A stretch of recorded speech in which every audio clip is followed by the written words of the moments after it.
Y ser un discípulo de Cristo es mucho más que ser un alumno. Un alumno aprende lecciones, un alumno utiliza su intelecto principalmente para asumir algunas verdades, algunos principios espirituales, pero cuando se es un discípulo, se trata de que haya una transformación. Los discípulos se dan especialmente en el plano de la filosofía, en el plano del arte. En el plano del arte, por ejemplo, cuando un pintor adoptaba un discípulo, este discípulo paulatinamente pasaba por distintas etapas, distintos servicios dentro del taller del pintor, hasta que a través de la ejercitación, mirando a su maestro, practicando, echando a perder, borroneando, lograba no solo pintar como su maestro, sino ser como él. Significaba una convivencia, significaba irse a vivir con el maestro, no simplemente ir a tomar lecciones. Esa era la usanza en la antigüedad. Y cuando se trata de ser un discípulo de Cristo, está implícita también esa misma idea. No solo escuchar sus enseñanzas, no solo observarlo como parte de una multitud que lo observa realizar milagros o impartir enseñanzas, sino entrando un poco más allá. En las Escrituras encontramos en el Evangelio de Juan, en el primer capítulo, un fragmento muy interesante acerca de cómo el Señor llegó a recibir a los primeros 5 discípulos.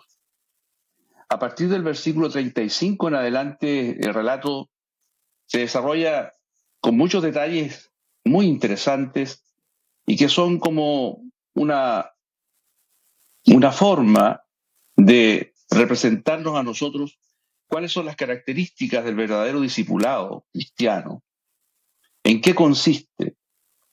A través de estos 5 discípulos, la forma como ellos fueron llamados, como llegaron a ser discípulos de Cristo, nos muestra a nosotros varios aspectos interesantísimos acerca de nuestro propio discipulado. Así que yo los invito a que vayamos leyendo estos versículos y vayamos obteniendo las enseñanzas que el Espíritu Santo nos ha dejado acá. Dice el versículo 35, el siguiente día otra vez estaba Juan y 2 de sus discípulos. Dice el siguiente día porque en el día anterior Juan había dicho a todos públicamente, al ver a Jesús, he aquí el Cordero de Dios que quita el pecado del mundo.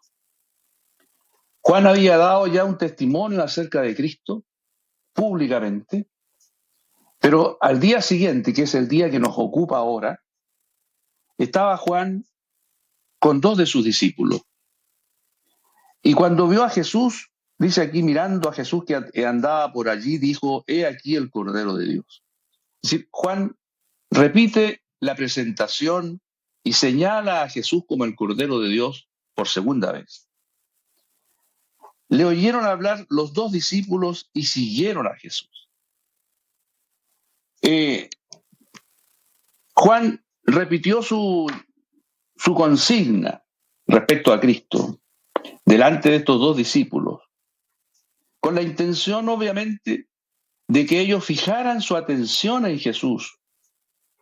Es decir, no solamente oyeran su presentación y su mensaje, su proclama, sino que con la intención de que estos 2 discípulos miraran a Jesús y lo siguieran.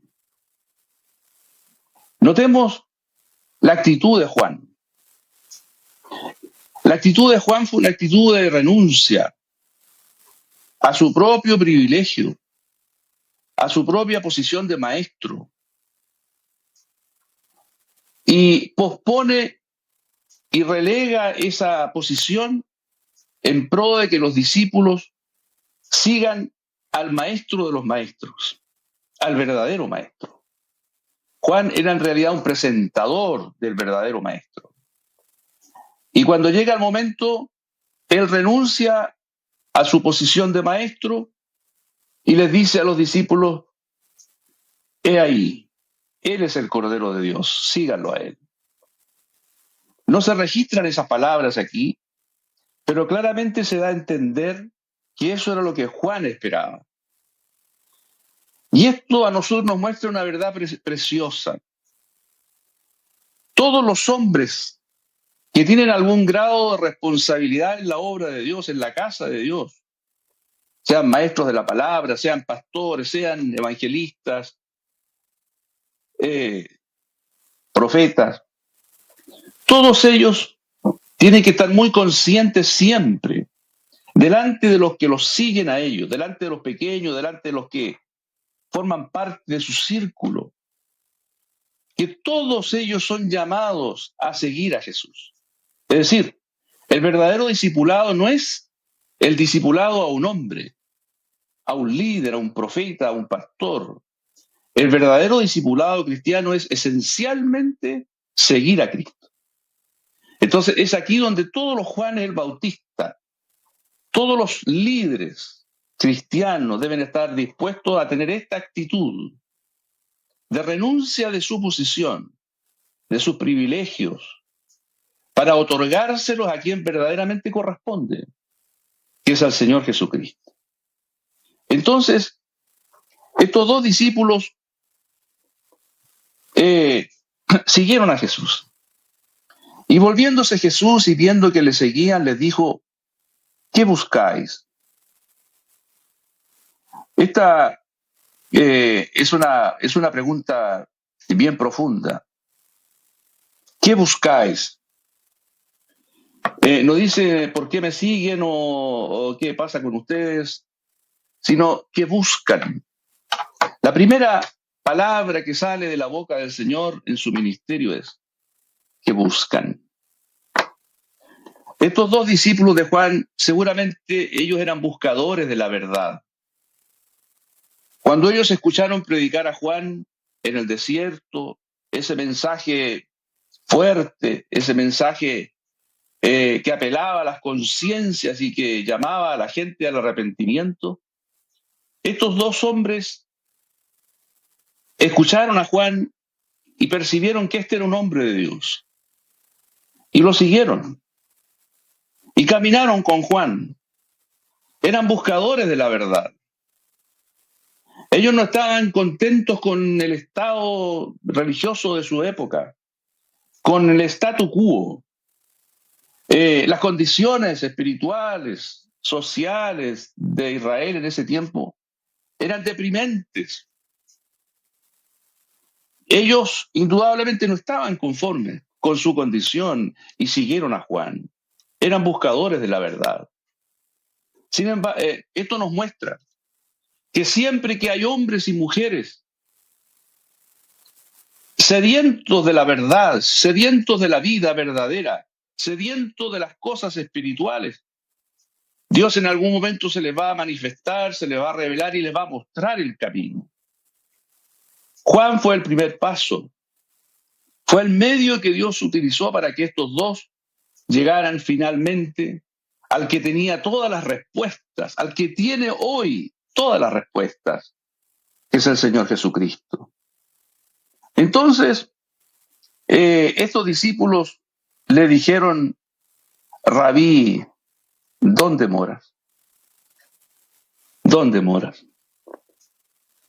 No le dijeron qué buscaban. Es una pregunta demasiado profunda y daba para mucho. Ellos fueron a algo mucho más práctico. ¿Dónde moras? ¿Dónde habitas? ¿Dónde vives?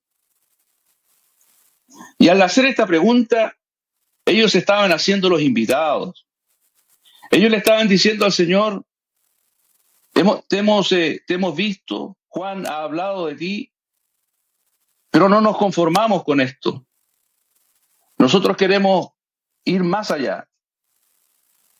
Queremos conocerte más profundamente, verte en la intimidad. Oh, esta es un anhelo precioso.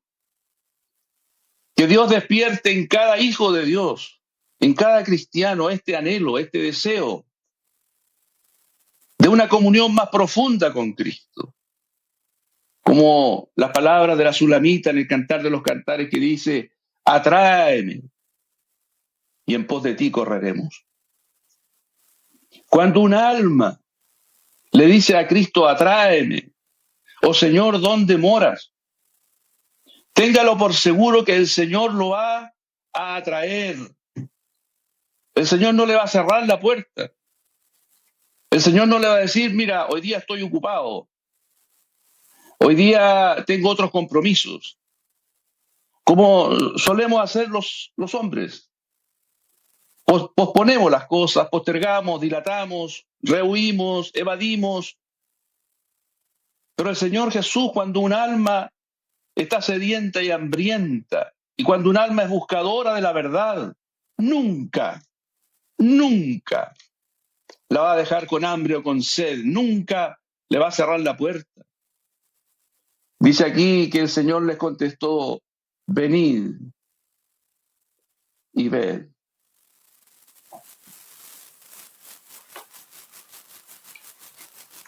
Los invita a ir y a que vean. Ver es mucho más que oír.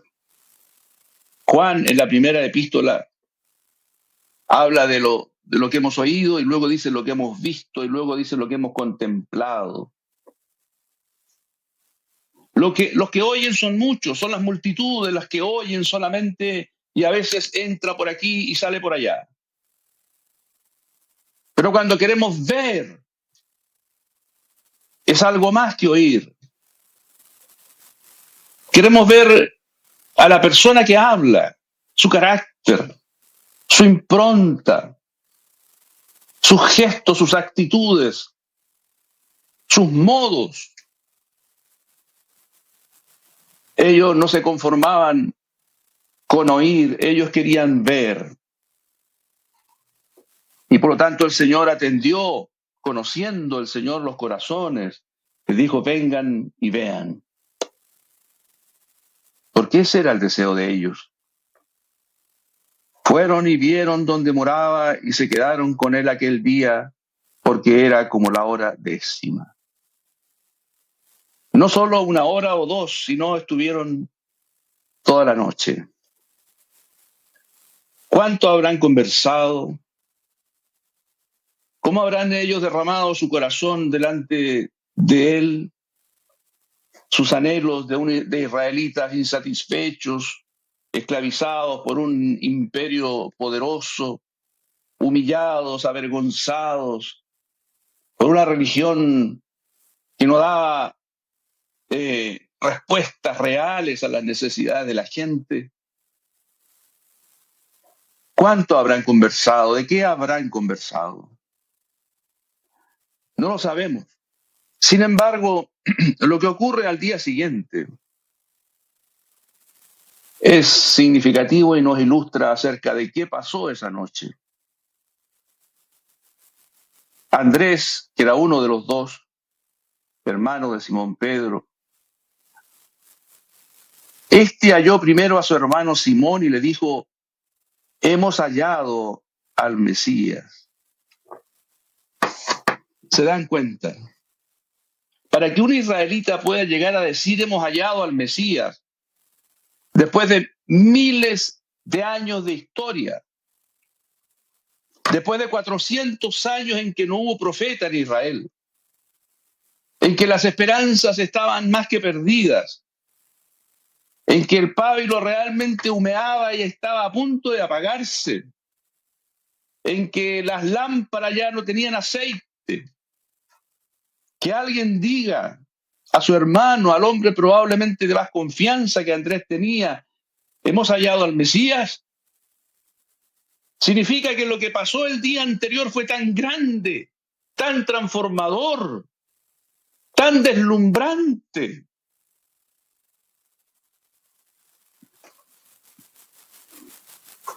Hemos hallado al Mesías. Es una palabra tremenda, gigantesca.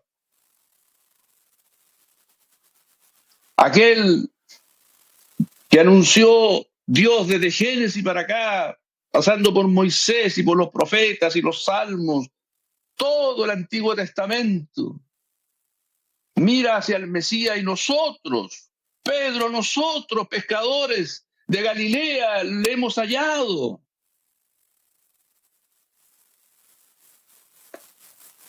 Entonces, le trajo a Jesús. Andrés fue un excelente evangelista para su hermano. Le dio un testimonio claro y definido. Hemos hallado al Mesías. No se fue con rodeos. No le dijo, mira, hemos hallado a un hombre que nos dijo cosas grandes, que nos habló de misterios. Hemos visto un hombre santo. Hemos hallado al Mesías. Y Pedro, al escucharle hablar con tanta convicción, vino. Y cuando dice Andrés lo trajo a Jesús, significa o da a entender que lo ejerció probablemente algo de fuerza y de presión.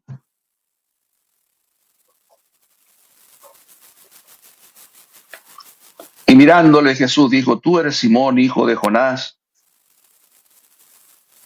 Lo identificó inmediatamente.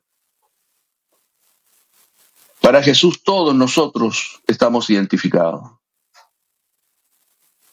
Nos conoce desde antes, desde el vientre de nuestra madre. Nos conoce desde antes de la fundación del mundo. De tal manera que no es ninguna novedad ver aquí que el Señor le conocía por su nombre y de quién era hijo, sino que conocía más que eso todavía. Le dice, tú serás llamado Cefas. O sea, eso es futuro. No solo conocía el pasado de Pedro, de Simón y su origen familiar, sino que también su futuro. O sea, el Señor lo vio a Simón y vio todo, desde allá hasta acá, desde el pasado remoto hasta el futuro. Tú serás llamado Cefas, que quiere decir Pedro, y estas dos palabras significan piedra en arameo y en griego. Tú serás llamado piedra.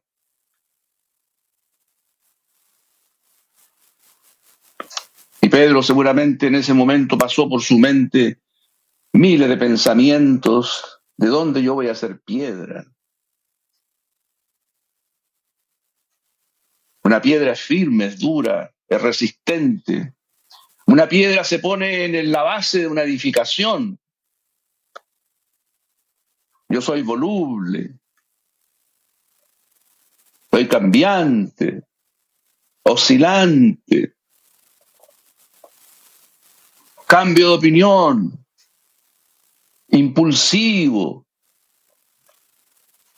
Pero el Señor no toma en cuenta nada del carácter actual de Simón, sino que mira hacia el futuro y dice, tú vas a hacer esto. Aquí tenemos una segunda característica del discipulado cristiano. La primera fue la intimidad con Cristo. La segunda,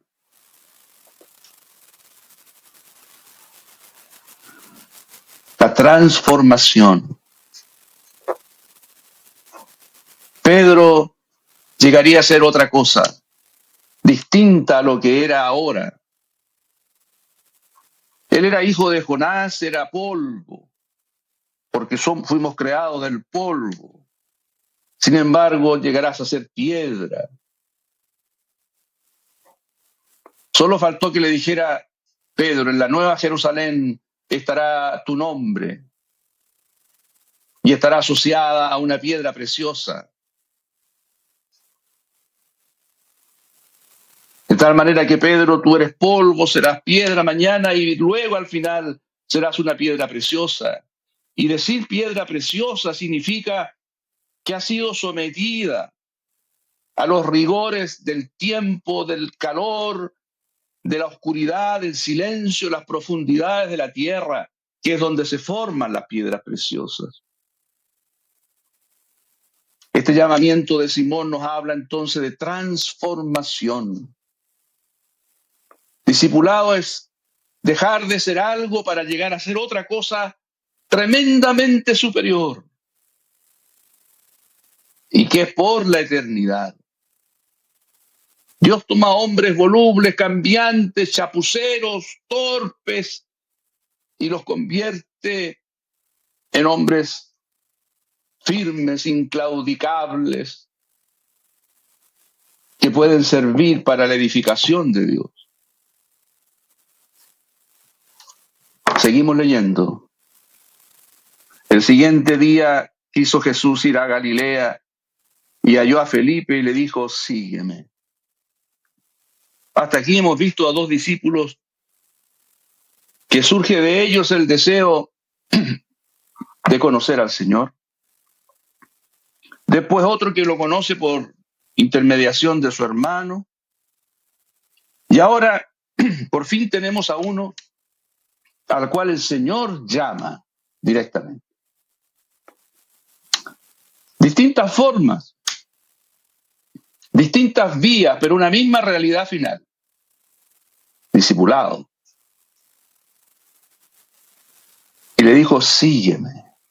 Y este sígueme, en el griego la palabra utilizada significa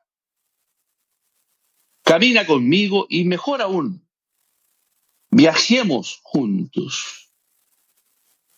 Viajemos juntos. Felipe, hagamos un viaje juntos. Y un viaje significa una jornada larga y llena de vicisitudes y tal vez accidentes y tropiezos. Felipe, viajemos juntos. Habrá días, habrá noches, habrá caminos fáciles, caminos difíciles, habrá cuestas, quebradas, habrá tempestades, bonanzas. Viajemos juntos.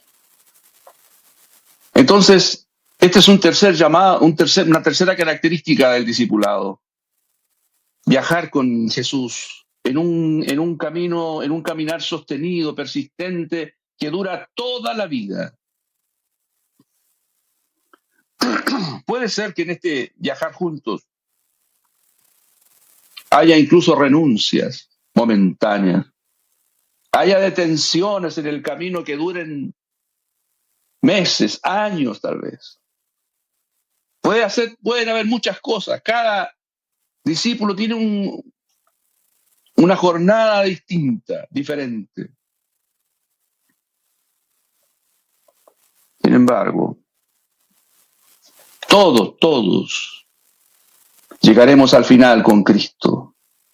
No porque nosotros seamos algo, sino porque Él tiene todo el poder y toda la autoridad, y lo que Él se propuso con nosotros lo va a sacar adelante.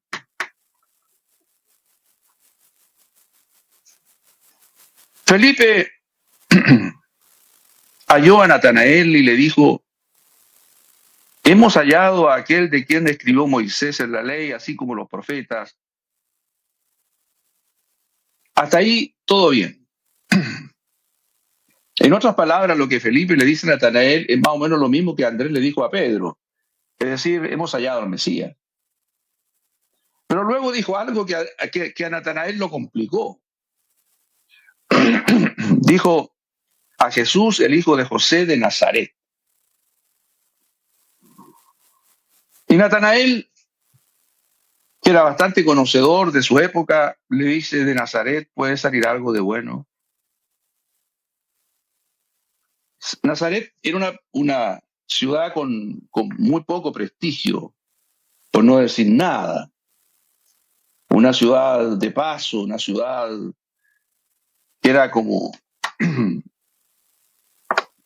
una ciudad como se dice, una ciudad dormitorio. La gente pasaba a dormir y luego continuaba su jornada o trabajaba en otros lugares, estaba en una ruta importante. Y normalmente en ese tipo de ciudades suele haber un cierto desorden, un cierto caos, eh, una vida un poco licenciosa, en fin. Y Felipe le dice, ven y ve. Entonces, a Cristo, para conocerlo, se dan cuenta, hay que verlo, no solo escucharlo, no solo leer la Biblia, no solo conocer sus enseñanzas, hay que ir a Él y verlo. Un acto de contemplación, no simplemente mirarlo, verlo, contemplarlo, admirarlo, sosegadamente, tomándose el tiempo necesario.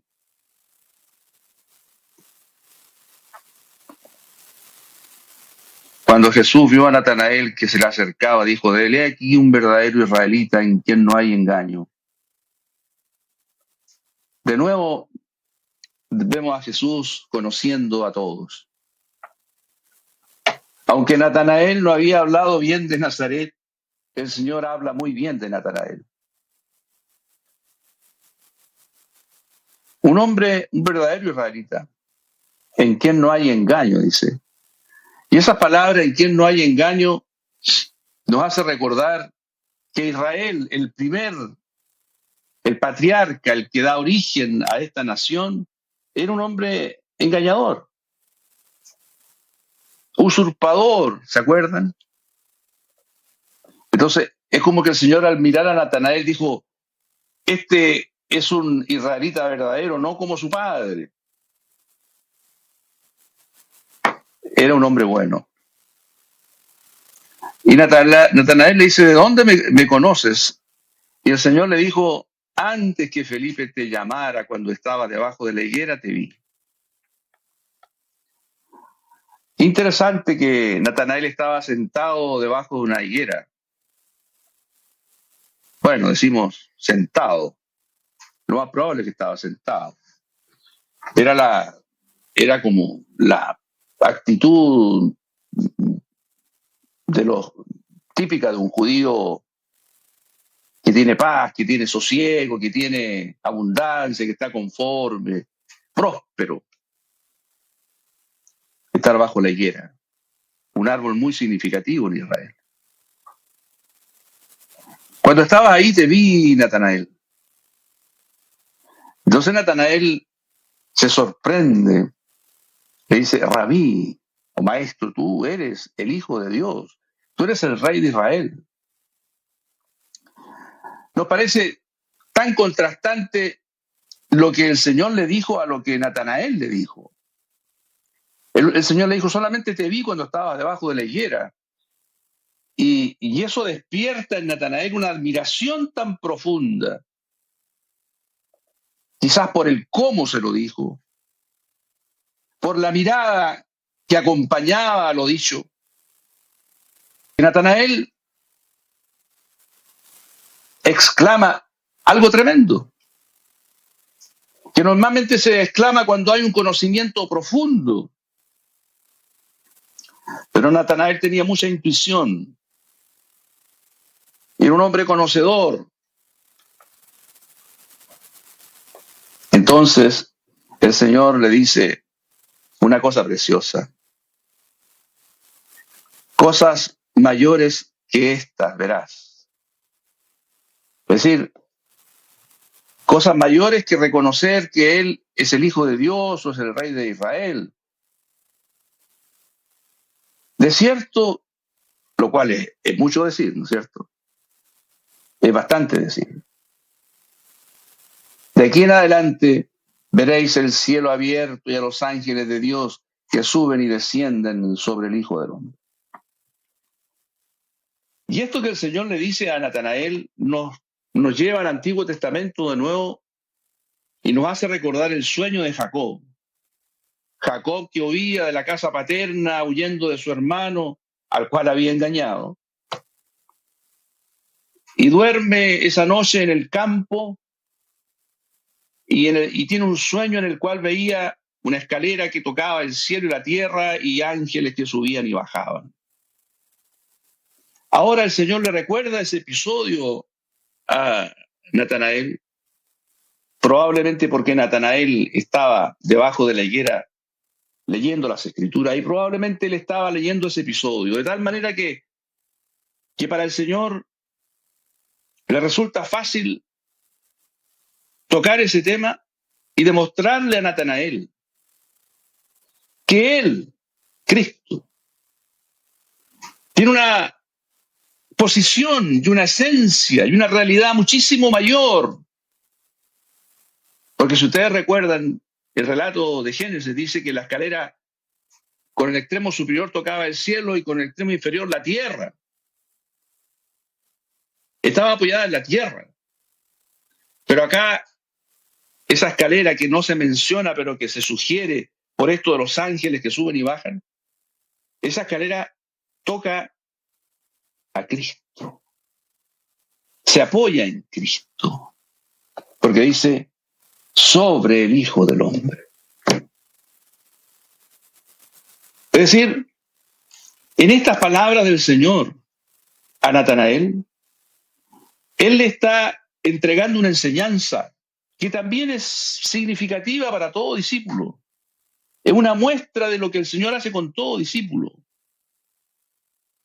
Le aclara las Escrituras. Le revela la palabra. Un conocimiento espiritual de las Escrituras del Antiguo Testamento. ¿Cuándo un hombre de Dios llega a tener este conocimiento? ¿Cuándo puede entender por qué el Señor vistió con piel de animales a Adán y Eva? ¿Y qué significa eso? ¿Y qué significa el sacrificio de Caín y de Abel? ¿Y qué significa el cruce del mar? ¿Y qué significa el cruce del Jordán? ¿Y qué significa esto y lo otro? ¿Qué significan todos los tipos y las figuras del Antiguo Testamento? Cuando Cristo, por su Espíritu, lo revela. Entonces, un discípulo de Cristo recibe una interpretación correcta de las Escrituras. Así como cuando ustedes recuerdan, después que el Señor resucitó y estuvo con los discípulos, y dice que les abrió el entendimiento para que entendiesen las Escrituras, para que entendiesen lo que de Él decían. Porque todas las Escrituras hablan de Cristo. Queridos hermanos y hermanas, este llamamiento de Natanael nos muestra entonces que hay una revelación que el Señor deja caer como un depósito, como una riqueza adicional a todo lo anterior. Ser un discípulo entonces, de acuerdo a todo este pasaje, significa primero buscar al Señor para tener intimidad con Él y para poder verle, contemplarle. Más allá de lo que le ven y le oyen las multitudes. Segundo, transformación. Simón es transformado en Pedro. Tercero, caminar, seguir a Cristo, viajar con Cristo. Y por último, recibir un conocimiento espiritual acerca de la grandeza y la superioridad de Cristo sobre todo profeta, sobre toda figura y sombra del Antiguo Testamento. En estos 4 llamamientos que involucran a 5 discípulos, se nos muestran entonces algunas de las características más importantes del discipulado cristiano. discipulados a Cristo y no a un hombre. El Señor nunca rechaza a quien se acerca a Él. El Señor busca que nosotros entremos en su intimidad. El Señor desea que caminemos y viajemos con Él en todas las vicisitudes de la vida. El Señor quiere transformarnos y quiere revelarnos la preciosidad de su persona y de su obra. Queridos hermanos y hermanas, ¿estás cansado, estás cansada de seguir a los hombres? ¿Estás cansada de una vida cristiana sin rumbo, sin sentido, como dando vueltas, como viviendo al azar, como no encontrándole sentido? ¿Estás cansado o cansada de una vida cristiana mediocre, apagada, deslucida, sin pasión? Es la hora, esta es la hora, este es el momento. Cuando estamos a las puertas de la venida del Señor, es el momento de hacer una decisión radical, de dejar todo lo que hemos vivido hasta ahora, renunciar a lo anterior y empezar, por fin, a conocerle, a amarle, a seguirle y a recibir su luz. Yo te invito en esta hora, en el nombre del Señor. No es azaroso, ni es gratuito, ni es casualidad que tú estés escuchando esta palabra. Tú eres un escogido, una escogida de Dios para grandes cosas. Dios tiene un propósito en tu vida, para tu vida, y que no has estado atendiendo. Hay obras que Dios preparó de antemano para que tú andes en ellas y tú no las has estado haciendo. Es el momento de dar un paso definitivo, absoluto, radical, para seguir a Cristo. Te invito, vayamos juntos, caminemos con Él. Es lo más apasionante que tú puedes vivir en tu vida. Es la mejor inversión que tú puedes hacer en tu vida, porque tiene trascendencia eterna. Oremos al Señor. Padre, te damos gracias por esta palabra. Gracias por nuestro amado Señor, que nos invita de nuevo a seguirle, a conocerle, a caminar con Él, a viajar con Él. Señor, mira mi corazón todavía indiferente, todavía dividido entre tantos intereses. Señor, atráeme para correr en pos de ti y contigo por donde quiera que tú vayas. Lo ruego, lo pido, lo clamo, lo anhelo, en el nombre de Jesús. Amén.